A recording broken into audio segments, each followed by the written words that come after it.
What up? This is Yinka and Panama. I don't have the cool little, I know I'm used to the you and outlaw thing. You know what I mean? So well, it's Yinka. I've got Panama with me, who is the unofficial or official, depending on the day, third 80s baby. And we are here to talk about Andre 3000 and the new album. We've started EP. It's an EP. I'm sorry. It is an EP. It is a project. It is an EP. Okay. I don't know what to call it, and that will come up in the discussion. Yeah. So, new project from Andre 3000. It's mostly piano, keys, etc. It's all piano. 7 songs. Yes. Well, there's one song that has other production. At the end, there's some drums. There's some drumming and stuff at the very end of it. We're probably gonna need to pull up the actual song titles at some point. Right? Can do. Hold up. Let me get it up. So. Because one of them, the song title itself is so long that it doesn't even fit in the. I'm an ant, and I'm taking my. When you're an ant and you wake up, it's the rest of it has something to do with taking your son to school, and then it rains or something like. You realize you left the light on in the car or something like that. Whatever it is, it's too long to fit on. Right. I'm trying to pull up all the track titles. Hold on. Bluffing in the Snow. We'll get to it because we got to talk about specifics. Yep. So why don't you start us off with just tell us, maybe the where were you in terms of how you consumed this, heard about it for the first time and consumed it, the album. Yeah, absolutely. And I think this is kind of cool because it's part of one of the blackest nights in Met Gala history. So for those that are unfamiliar, the Met Gala is an annual fundraiser for the Metropolitan Museum of Art in New York City. The Met Gala. Everybody's familiar because that's the night when you see all of these people dressed up in some of the oddest, weirdest outfits known to man. But this year in particular, it had a very black theme. The theme of the Met Gala this year was superfine tailoring black style. There was all this conversation about dandy. What is it? Dandyism. Dandyism. I learned what that meant in hearing about it. I mean, to me, it was just like a step past like casket sharp. On in the black scale of how you get dressed when you're going somewhere, but just being very intentional and very expressive in the way that you dress, particularly black males. I think it's a black male thing largely. That's why all the co-chairs of the Met Gala this year were black people like Andre 3000 and A$AP Rocky and Lewis Hamilton and Pharrell and just a litany of black men that we think of when we think of fashion. So Andre 3000 is one of the chairs. He was styled by Law Roach, who was a famous stylist. I don't know. He does all the things. He's very famous in the fashion world, right? All right. So this leads into exactly where I heard this. So I'm like you. I'm in a million text threads with a million different people. And somebody texted me and said, bro, Andre 3000 just dropped a project. And I was like, what? So at the same time, I'm watching the live feed of the red/blue carpet for the Met Gala for my job, right? Because my plan is to write about it, or I'm trying to keep up with what's going on to see if there is something to write about. And I see that this album dropped, so I immediately click on it. The title is 7 Piano Sketches. In my head, I'm like, I bet this is 100% literal because Andre 3000 is a troll. He probably just dropped a project of 7 piano sketches. Right. I quickly go to the link. I hit play, and I'm immediately hit with some piano sketches. They're short. The album, the whole EP is like 16 minutes. Right. Something like it's very short. Right. We'll get more into that. At the same time that I'm listening to one of those things, Andre 3000 walks out onto the blue carpet with a piano on his back, strapped to his back. Right. And I'm like, what in the fuck is this man doing?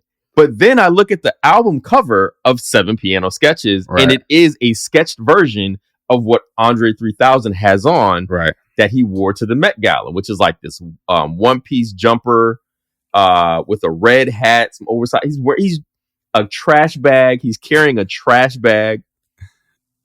But the album cover is the outfit that he had, or a sketched version of the outfit that he has on. Right. So the rollout for this album was the Met Gala. He used the Met Gala. So, all right. that's where I have questions, right? So first of all, I didn't realize that it was confirmed that, that these two things were correlated. 100%. But I guess my question is, did he get the outfit to wear to the Met and then take music that aligned with it and correlate the releases? Or did he create music and then say, it'd be really cool if I also had a piano on my back and, Anna Wintour, that's probably the only designer I know, so that's what I'm saying. Well, it's her Met Gala. She's right, the one it's her thing. It's her some Met Gala. person, some house, go and Burberry. make me something that, aligns with this album that I'm about to put out. So, interesting question. The songs that are on this album are over a decade old.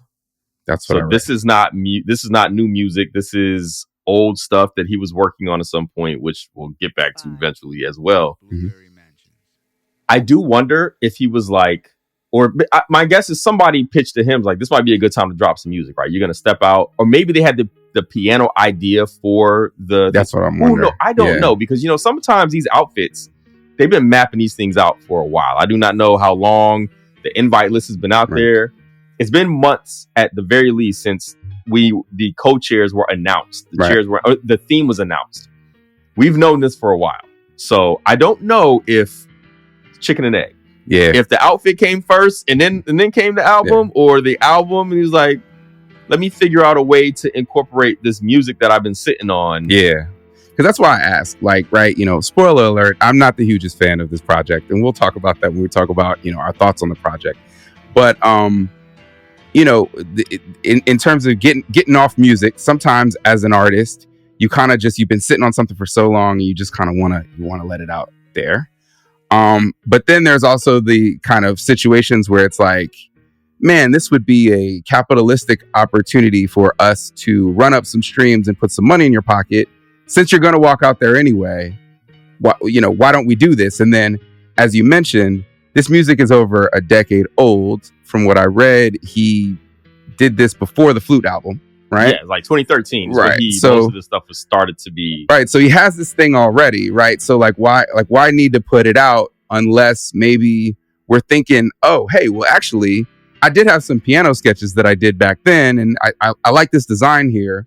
Why don't I just put this out and then we can just kind of package it together? So anyway, I mean, we're just speculating, right? Like neither of us know what the answer is to that, but that's kind of what my question is. Yeah, and it's a good question. I mean, whatever it was, it worked. I think it's probably less the capitalize on the stream. Like, I don't know how many people are watching the Met Gala that are immediately going to go run an Andre 3000 album. So, for instance, this might be one of the blackest Met Galas, right? So, a lot of people are probably paying attention that otherwise would not be. Yep.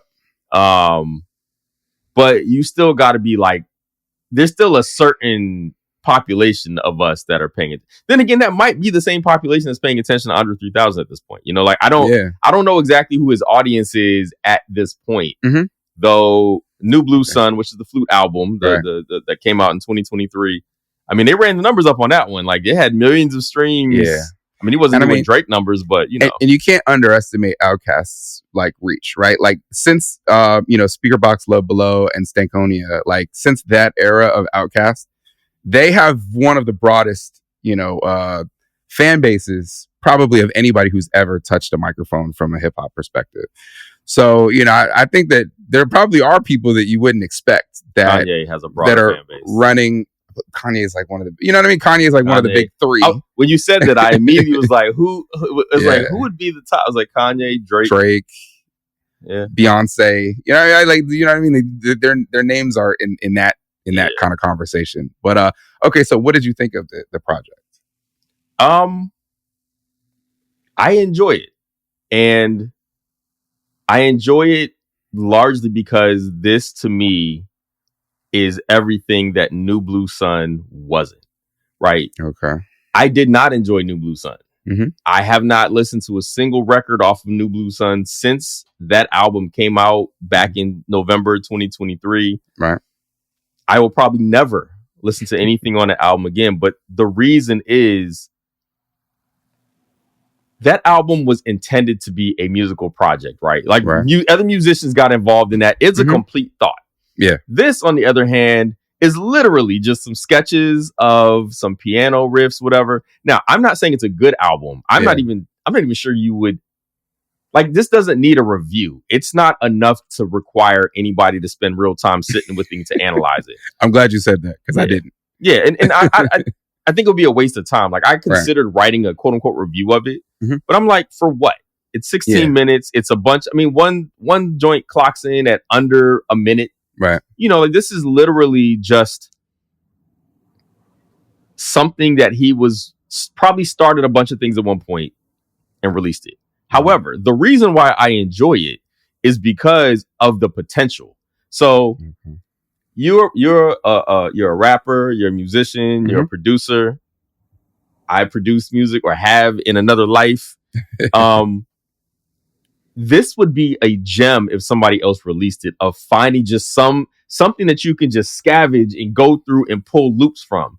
This thing has so many small snippets that I'm like, I wish DJ Premier would take this and go remake Return of the Crooklyn Dodgers like 15 times with all the different pieces that are in it. Because there are so many spots that I'm like, I would sample this.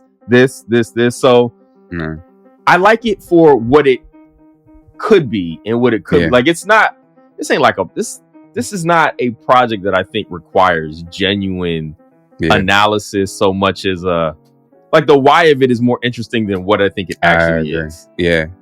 And I mean, my thoughts are like, so first I'll comment on something that you said about, like, I guess the sampleability of it, or how it kind of creates building blocks. Adrian Young was doing this at one point in time, right? Much fucking better than that, right? And they actually really did that, where Adrian Young made a bunch of sampleable stuff. He gave it to DJ Premier. DJ Premier chopped it up. They made 2 albums of Royce the 5'9" rapping over DJ Premier, sampling things that Adrian Young and his friends came up with. Love it. It was great. I think that it speaks more to DJ Premier's genius and ability to do what he does. And, you know, I mean, it's good that it piques your ear in that way, right? Because it's always good to get the juices flowing, as they say, right? Get the creative juices flowing, your brain moving in that way. But, like, I guess, first of all, I don't like the project. I think that the project sounds like somebody's little brother or sister, you know, in elementary school doing their first recital. And actually, I started calling this among my friends. I call this baby's first recital. The project sounds like somebody's first. You know, I've been playing the piano for. I've been playing the piano for some time. Like I remember when I did my first violin recital. Right, I was in the 4th grade. I'd been playing the violin for, I don't know, let's say 3 to 6 months. Probably less than that, actually, because it was all within that 4th grade year. So maybe 3 months. I'd been playing, and we was really, you know, trying to work towards getting my, you know, the fingering. That's what it's called. It's a promise. That's a professional term. You know, and everything correct to be a decent enough violinist that I could stand on a stage and play in front of my mother and whoever else was out there and not embarrass myself. And I feel like the level of competency, technical competency that I'm hearing here is probably about that, personally. But isn't that why is that a problem? So let me ask you a question. Why is that a problem? And I ask that because is there a version of Andre 3000 releasing an album full of him playing the piano that you're going to be like, this is worth my listen? Because I feel like probably not. There might be, right? And a good counterexample, right, is Lil Yachty, right? Like, I didn't love the project as much as you did, but Lil Yachty said, hey, I want to experiment and I want to go try to make this other kind of music. He actually locked in with people who make that music, and he worked on making something that was actually worth my time, right? I think my issue here, and you and I have talked about this over text, so you know that this is my perspective, right? But, like, I think that there's a difference between the shit that you show your homies and you say, like, hey, I was fucking around with this. I didn't really quite get it how I wanted it, but check this out. And you essentially going to a major label, or, you know, what our current version of the major labels are, which is the DSPs, who have deals with all the major labels to distribute music, and professionally releasing some shit you just did when you were fucking around on your computer. And I feel like that is what SoundCloud is for. and had 7 piano sketches come out on SoundCloud, which is, they're trying to change it now, but there's no monetization to SoundCloud at the time, and it was just a place where you could just go and you could throw up any idea. Hey, I've been playing around with this, or I just want to kind of share this with some people, but it's not like something official that I'm trying to make money off of or anything like that. I just want some people to hear it. I think that that's where this goes. And the fact that it was professionally released to Spotify and, all the DSPs, and there's this big rollout for it and there's artwork. There wasn't a big rollout. It's kind of crazy to me. But no, see, artwork, I create artwork for things that I release all the time. Like, or don't release. Things I don't even release. So I'm saying, it's funny that you mentioned that, because I thought about that when I was on the way here today. I'm like, I have these projects that I actually did put on SoundCloud. I should put it on Spotify. It just never dawned on me to do it, because I've worked on these things so long ago that the only place to upload all your stuff at some point was SoundCloud, right? And you hope people would hear it and whatever. But I'm like, why not put that stuff on Spotify? That's where people put things now. It's just the natural order of things. I think there's literally like a 50-50 split. Like, there's as many reasons not to put it on Spotify as there is to put it on Spotify. So I get your argument of like, why not? But then I also feel like, why? But if you're Andre 3000, I need more why not? I like what's the reason you think this was a bad move? Or this is like calling it, you don't think it's quality. You don't think it rises to the level of quality of something that should be on Spotify. And I listen to a lot of nonsense that I hear on Spotify all the time. I think just is what it is. So here's what and maybe I can't hold everybody to my personal standard. Right. But however, I probably have hundreds of gigs of 7 piano sketches on Native Instruments machine on one of my MacBooks, right? Like there's tons of crap where I just started an idea and I was just like, oh, that's kind of a cool idea, but it's not done yet. I need to do something else. And, I don't think that that's necessarily worth anybody's time. So, Andre, who's somebody who, is on, I think maybe you, me, and Outlaw's Mount Rushmore of the best MCs. He's probably on all 3 of our Mount Rushmores. So this is somebody who we've come to for like a high quality of output. And one of the things that I've always respected about Andre is that, when he doesn't have anything to say, as a rapper at least, he doesn't just throw shit out there to try to be relevant or be a part of the time. He says, hey, I'm a dad now. My focus is in other places, and so I'm not gonna. So cool. I completely respect every time he says that. When people say you gotta rap, and he says no, I don't feel like rapping. I love it when he does that. But now on the other side, it's like, but at the same time, I want to tinker around on the piano and I want to put it out there so everybody can run to Spotify and listen to it. Like, that's just the opposite of that to me. I mean, you said a lot there that I entirely disagree. No, okay. This is part that I entirely disagree with. Right. But let me start with the big picture thing. Like, art, the value in art is in the person that's consuming it. I think we can all agree with that, right? You said you have hundreds of gigs of your own piano sketches that you don't think are personally valuable, but I might listen to something that you have and like, holy shit. Like, I've been waiting for this my whole life. Right? Maybe. I remember watching, I think it was a Geico commercial years ago. This is a funny commercial where some dude, some woman, some husband is trying to sell like his lime green car. And his wife was like, dude, nobody wants that car. What are you doing? And then on the other end, the dude with all the lime green is like, oh, sweet Jesus. Right, it's like the one thing he's been missing from his entire collection is this one car that he finds. And it's like it changes his life, right? Yeah. You as a person that makes art, I think you could appreciate that. Like, no, everybody's not going to love it, but everybody doesn't have to. Everybody is not going to love everything, right? Like, everybody don't love Stevie Wonder. Everybody doesn't love crazy. Michael Jackson. I mean, we view that stuff as if crazy, you don't love Stevie Wonder, just go ahead and click. Just click stop. But the fact is, everybody doesn't. But you know what? Everybody also doesn't love every single thing Stevie Wonder ever made, because everything he's ever made has not always been. That's true. Everything ain't as or it's different artists release different levels of things. So hold on. Okay. So this gets to the other point. So art, I think art is truly. Like, I think you have to let other people decide if anything is worth listening to. And the only way to do that is to release things. Now, on the other side of this is, you said you have 100 gigs of, I know you're being hyperbolic, whatever, but maybe you do. Who knows? Yeah. Like, shit, man, release it. Like, what? Why not let the world decide? Dilla's Donuts was a bunch of sketches that he just made, and that shit is it's one of my favorite hip hop albums ever. And you know this, right? Like, I love hearing things that maybe, like, when I get it, I'm assuming it's done, and I'm fine with that. Like, I'm assuming this is how you wanted it to be presented.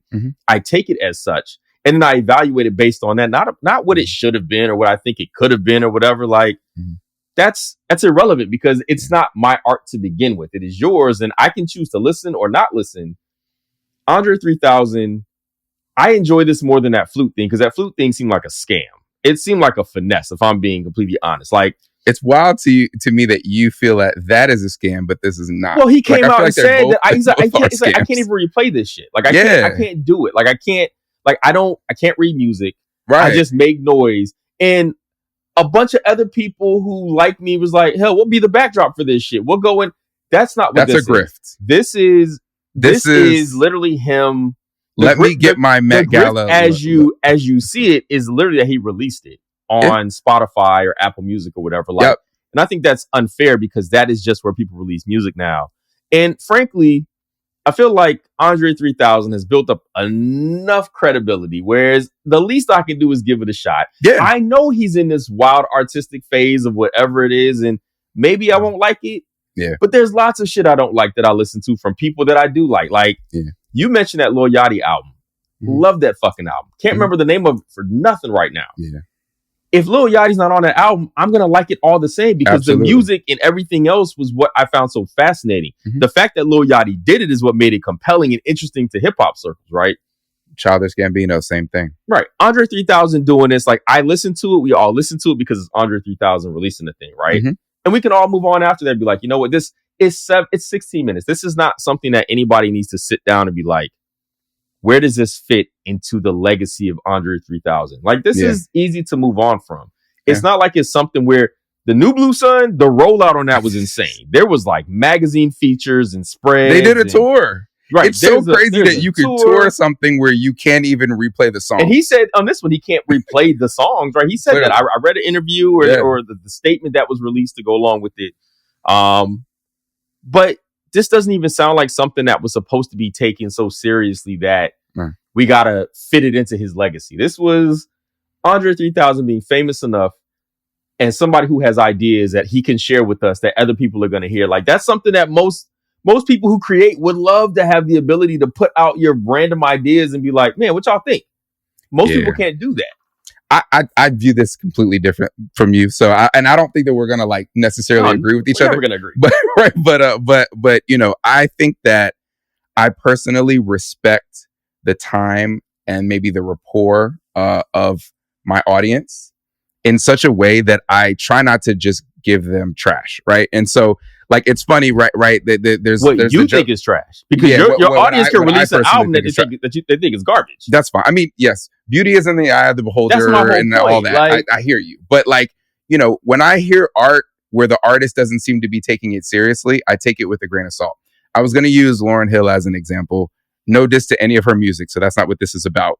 But now it's almost kind of become a joke that, like, if you go to a Lauryn Hill concert and she shows up 5 hours late or she doesn't show up at all, that's your own fault, right? Because she's kind of eroded her credibility with her audience. You know what I mean? And so, like, I personally, as an artist, take my whatever you want to call it, my relationship with the people who take the time to consume my stuff, support my stuff, etc., that I'm not going to waste their time by just throwing shit out there.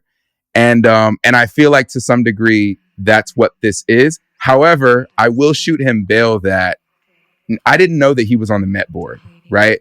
And so, like, if the Met Gala is like this big thing, they're trying to make it super black. He's wearing a piano, and like this is a part of them blackenizing the Met Gala. Then I can be like, okay, cool, I get it. Like, he just wanted to make it a bundle pack.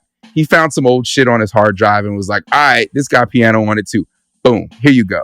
I still don't love the fact that it's on these monetized DSPs, but maybe that's just me giving too much respect or, you know, whatever to the DSPs. So let me ask you a question though. Is there anything that Andre 3000 is going to release where he's not rapping that you're going to be like, I think this is worth it? Because I think that's what a lot of the conversation comes down to that I've heard. People are like, if he ain't rapping, I don't need to hear these. I don't need to hear your experimentation on things, which I think is a wild thing to tell an artist, right? For me, it's an overwhelming yes. And I'll give you another example. I remember when Lil Wayne was walking around with a guitar on his back, and then he's like, "I'm gonna put out this Rebirth album where I show you that I was excited about that." And I mean, I think a lot of people were really disappointed or underwhelmed. But if Andre actually took the time to learn one of these instruments, not you're fucking around in your attic playing on an old piano that just happens to be up there, but like, yo, I took some lessons. My homeboy is Robert Glasper. I had Robert Glasper come kick it with me, and he showed me some chords and whatever. This is really what I'm doing, and I'm taking it seriously. Then absolutely, I would love to hear that, and it could be in any creative way from Andre. But if he's not taking it seriously, like it's not something that he's really trying to pursue, then I'm not really interested. Like, I love basketball and I go play rec league basketball, but I'm not gonna like live stream or televise me going to the YMCA and playing pickup. Like that's just but who's gonna care about that? Like, no shade. Maybe you have an entire fan base and wants you play ball. No, Andre 3000 as an artist, though. So since 2003, when The Love Below comes out, right? Mm-hmm. That album drops. It's an entirely, at the time, it was a complete departure for hip hop in general, right? Like and I love The Love Below. I love that album. Mm-hmm. And I think part of it was because he tried some things. Yeah, it worked. I think as a whole, indisputably that album worked. I know a lot of people don't love it, but a lot of people didn't love it for the same reason. A lot of people hate everything else he does. Like, I don't care about you singing and all this other stuff. You're one of the greatest lyricists ever. I want bars from you. I'm not that person. I think anything that Andre does where he takes it seriously, like that he puts his mind to, I think he could do it. If he doesn't tell us that he can't play this stuff, do you think he didn't take it serious? Like, he said, I can't. Well, no. I listened to 7 piano sketches and said, you didn't take this serious. There are chords, dissonant chords. There are missed notes. It's bad. Like, it's not good music. Okay. The dissonant chords, fine. Some of that could be intentional, right? Like, this sounded intentional to you? It didn't sound unintentional. It sounded like, what I will say is, it sounded to me like a bunch of independent thoughts that ended up being sketches, right? Like a bunch of things that he recorded of ideas that he might have had where he was trying things in some places. Mm-hmm. And he came to an end on those recordings and they were sitting around or whatever. I mean, it's possible that these are shorter versions of some of them. Like, what's some of these tracks? Like there's Bluffing in the Snow. So and for Then instance, One Day You'll. Hotel Lobby Pianos. I love that. Has like 7 different movements in it, even though the song itself is fairly short. Mm-hmm. It opens up like there are dissonant chords and all this stuff. Like when I listen to it, I'm like, this is doing interesting things. But I'm listening to it from a hip hop end of like, I wish I had my MPC. Like my MPC is in storage. I'm not going to get it out. I've left that life alone. But I'm like, man, I would love to like pull this part out and do that, whatever. Right. The Offer Them Laughter. Like I can tell on that one, he was doing that inside Logic at some point because I recognize the laughter part. If you go in Logic, there's all these different the free sounds and all this stuff and the sound effects and all this stuff you can pull. That laughter is straight out of Logic. Right. Or maybe GarageBand or whatever, one of those things. Right. It's in there, right? So some of these things are probably ideas that were beginning at some point.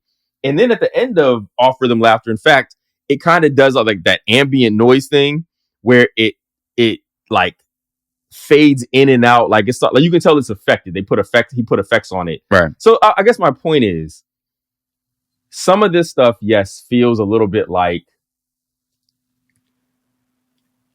I would like to see what else he could have done with some of it. If you're going to do it, I would like to see what more. But this also feels like it was, I have a bunch of these things laying around. Let me see if I have enough to make a complete thought for me. Like things that, because here's the thing.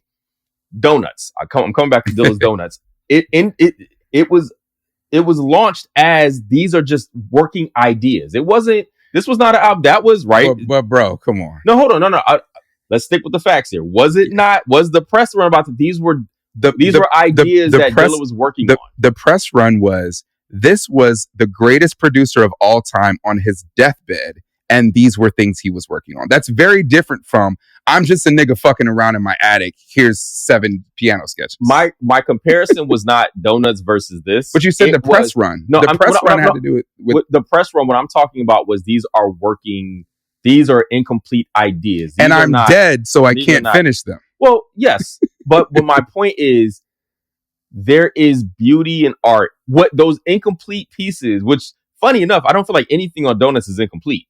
I mean, there's only one song that's like 3 minutes. The first working on at the beginning is the only one that's like, I think it might hit 3 minutes. Everything else is like a minute and a half, whatever. I mean, we ended up learning in that book, the Dan Charnas book, that like a lot of the press run was actually not true, right? Like that he was in his hospital bed making it, like that wasn't true. Like a lot of it was not true. I never believed that part. I felt like these are things that he probably had been working on at various times. But anyway, right.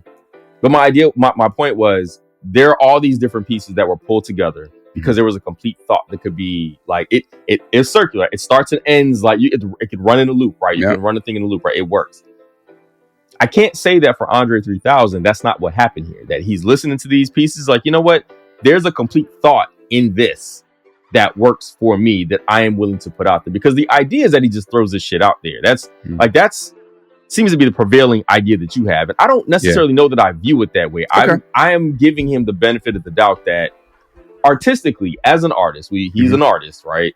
That he wouldn't just throw some shit out there.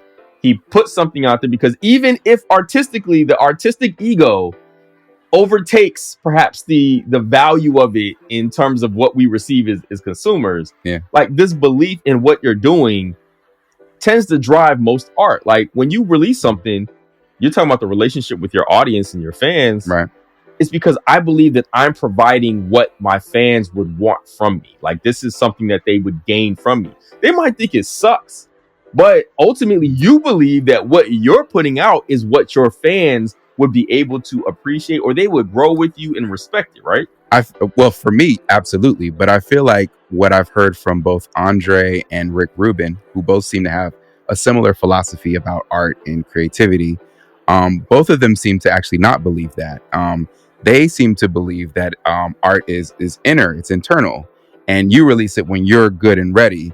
And it's not so much about your audience at all, right? Yeah, it's about you, that. Right? But I do believe that. Actually. And I think for Andre, I think that even with the I don't remember the name of it, but I'll just call it the Flute album. New Blue Sun. Okay. Even with New Blue Sun, right? He kind of said the same, right? Like he was like, yo, I think he even had a previous title for it, which was like, I know y'all wanted a rap album, but sorry, or something like that. I feel like this one of the titles of one of the songs. Like it's something like that. Like, you know. So I mean, this was originally called like the worst rap album of all time, no bars, right? Like, because it's a joke. It was like a play on the fact that this is what you guys want. So I think that's his angle here is it's about him and what he thinks he should put out there, and maybe that for him in and of itself is a statement, like, you know, just putting out whatever you want and not worrying about what your audience wants, which at is all. What you should do. And, like, honestly. We all talk about artists getting to the point where your audience, like, they can appreciate what you do. It's part of the reason, like, I remember even with Beyonce, I was like, yo, Beyonce is big enough where she can finally make music that matters, right? And look, she did it. Yeah. I'm not saying I'm the reason, but I'm not the reason. You know, I've been saying this for years. So, you know, that'd be nice. But it's but then the crazy thing is, because I go on a whole tangent about this, she did make the album to say all the things that we wanted her to say. And it was one of her less popular albums. That's because right? Black people hate country music. No, I'm talking about Lemonade. Wait, you think Lemonade was one of her least popular albums? From a sales perspective, yes. Is that true? Pretty sure. I can look up what the sales, but I remember when she went to tour it and all that, there was like a. That's like 10 years ago. That's so wild. It's like 10 years ago at this point. I don't even remember much about that era because it's a different time in the world and everything. But I think people loved the drama of it. Well, so the thing about Beyonce Lemonade, albums ranked by sales. Lemonade is her 6th best-selling album, only above in this list Renaissance and Homecoming. Sasha Fierce is over this. Danger in Love, B-Day. Now, interestingly, I'm both partially surprised, but that makes sense. I don't think Lemonade is that great of an album, personally. Like, you're talking about, to me, a bunch of songs that kind of, they don't all fit together like music. You got to watch the movie. That's where I was going. Right. That is an art piece. Yeah. The visual component of Lemonade went platinum. Right. Easy, because that was beautiful. Everybody sat in April, whatever year that was, and watched that thing and was just like mesmerized at what she was able to accomplish visually. Okay. The album was secondary as far as that goes. So what I'm talking about making music that matters, I'm not even just talking about Lemonade, we're just talking about her relationship, because, you know, like her self-titled album is the first one she comes out where she's really giving us herself. I'm talking about the like Renaissance, Freedom, Cowboy Carter, and those, like those. The albums that are speaking to communities and speaking that stuff, you know, like she finally got to the point where she could do that and actually is working. Like, we want our artists to be able to make statements and be able to say whatever it is that they want to say, and not just create art for the consumption end of it to feed themselves. And so for me, I agree with that. You know, like,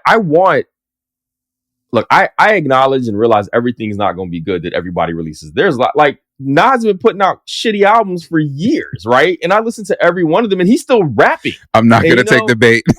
Go ahead. You don't have to, but I'm not wrong. Like, people can like them, but people twist themselves in pretzels defending Nas albums as if this nigga's pension for picking beats has gotten better, and it hasn't, right? Like, but shout that's out to fine, right? Like, I don't mind that. Like, I'm happy that he's still able to release these things. Like, you know, and again, he's still rapping, and that's great that's where he still feels, right?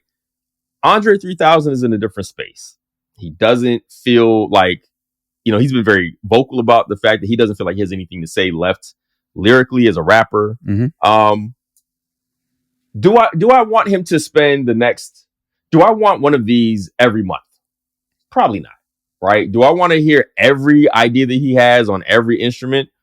Probably not, because that's what I'm saying. I also am a fan of piano. Piano's my favorite instrument. My favorite jazz artists are all pianists, like Ahmad Jamal, like Thelonious. Like, those are my favorite, you know, like, I love listening to piano driven music across the board. So maybe I was going to be more open to that anyway, because it's piano stuff. I'm like, okay, I can jam with this. I can get with this, whatever. Yeah. If this was a ukulele, I don't know. Like, I don't know. But I do. What I will say to your point is, I would not mind.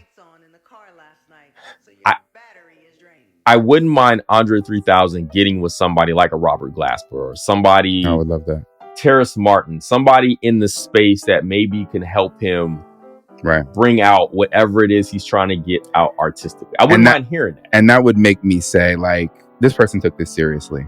That's all. Like, I don't know, man. My love language is time. Like, my time is important to me. And I just feel like, don't waste my time. And this kind of feels a bit like a waste of time. You know what I mean? But I mean, you know, again, if it's just a part of the Met Gala rollout, you know, do your thing.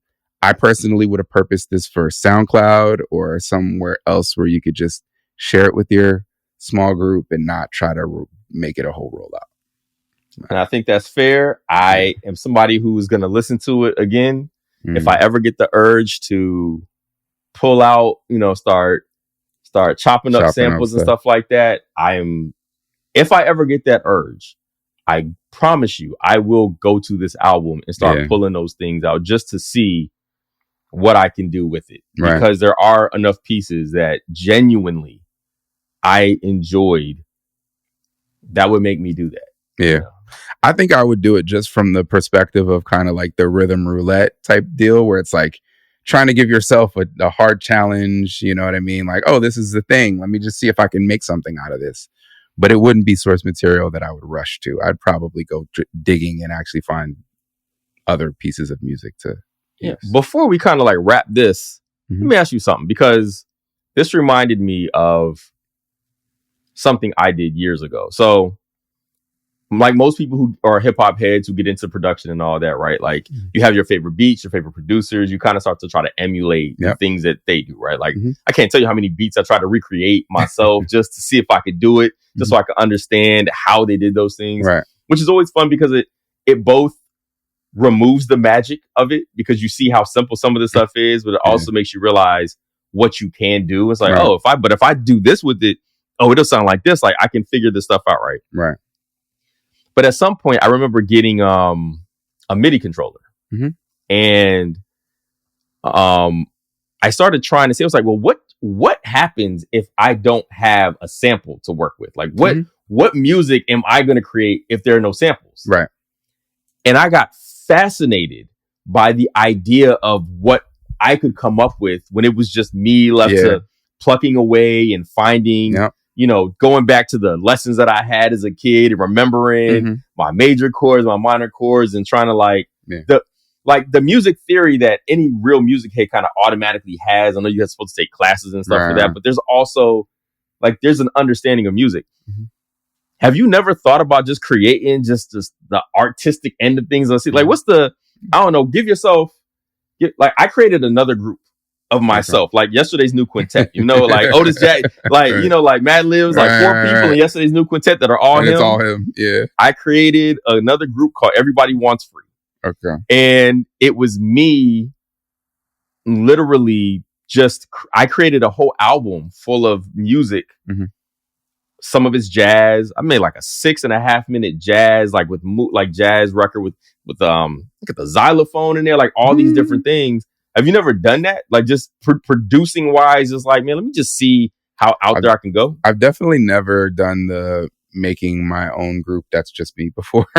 But yeah, I remember actually buying Reason. And when I first got Reason, like it was an early copy of Reason. So, Reason now is a bit more intuitive, but back then I didn't know how to sample in that joint. Right. So it was like I was coming from an MPC to completely inside the box with Reason. And because I didn't know how to sample, I was just like, all right, well, let me just try to play everything that I hear in my head.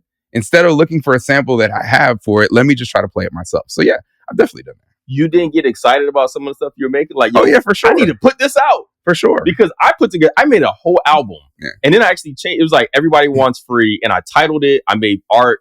I think the title of it was The Social Loner. Okay. The original movie soundtrack. Like there's no soundtrack to it, but it's like I felt like I was scoring an album. But it was just like this.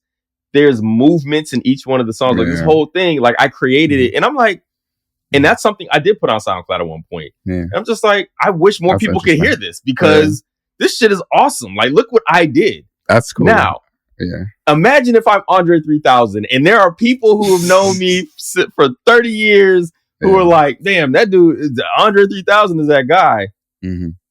Like, I think my inner perfectionist probably still wouldn't put it out. And I'll tell you why, right? Just in the example that we're talking about Reason, right? I get Reason. I start playing it. I'm kind of putting these little compositions together. I'm doing what I told Andre to do, showing the homies like, whatever. We had a musician who would come. He was a piano player who would come, kind of in and out of the studio sometimes, named Luke. Shout out to Luke, wherever you are.